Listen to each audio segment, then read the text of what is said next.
Conway hits 88 before rain sparks Somerset collapse. A fruitful 4 weeks for Somerset in the Vitality Blast gives way to a return to the LV County Championship. They're one of the leading sides across the 3 groups, top of Group 2 by 10 points, but Leicestershire will hope to frustrate their progress despite their comparatively lowly position. All the early going belonged to the hosts. Devon Conway, so impressive against England for New Zealand, kept up that form on his Somerset debut, and alongside Stephen Davis, guided his new side to 50, despite the disruptions of passing showers. This stylish 4 sealed the half-century opening partnership.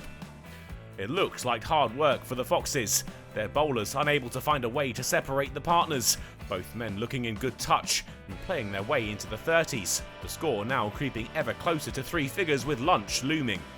The rain that began to tumble with Conway into the 40s was respite for the visitors. A difficult first session brought to a premature end. Time for them to regroup. Conway wasted little time after the break to go to his 50.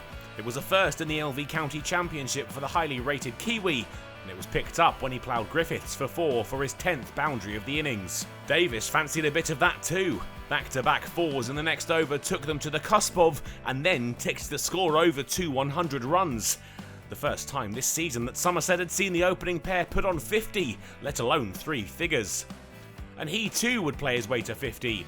Barnes pulled for 4 through the leg side, Somerset's opening pair growing in confidence, while the bowler's body language summed up the Foxes' day so far. The plain sailing for Somerset was only stopped by some poor weather, both men in the 60s, and the score 134 for none. An early tea was taken, with the heavy rain sticking around. The 2-hour delay seemed to do the trick for Leicestershire. They finally picked up the first wicket on their return to the middle. Davis on the end of a wonderful delivery, bowled for 65.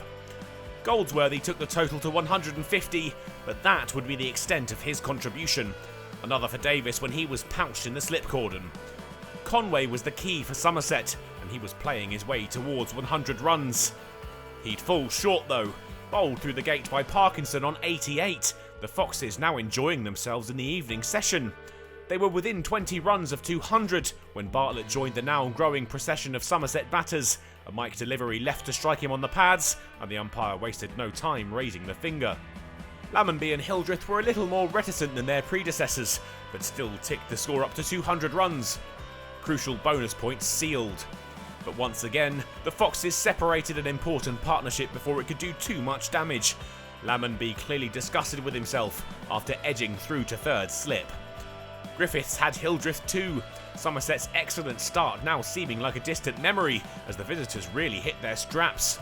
He had a third in quick time as well. Overton caught behind for 5, and the collapse was continuing. Davey and Van der Merwe retreated, attacking shots dispensed with as the day wore towards the close, and the pair remained through what was left of the day, ticking their way to 242 for 7, and they were taken from the field of play. After a day of 2 halves, Somerset will be thankful that their top order had finally fired after some well-documented difficulties earlier in the season. Without Conway and Davis Knox, they could be on the back foot.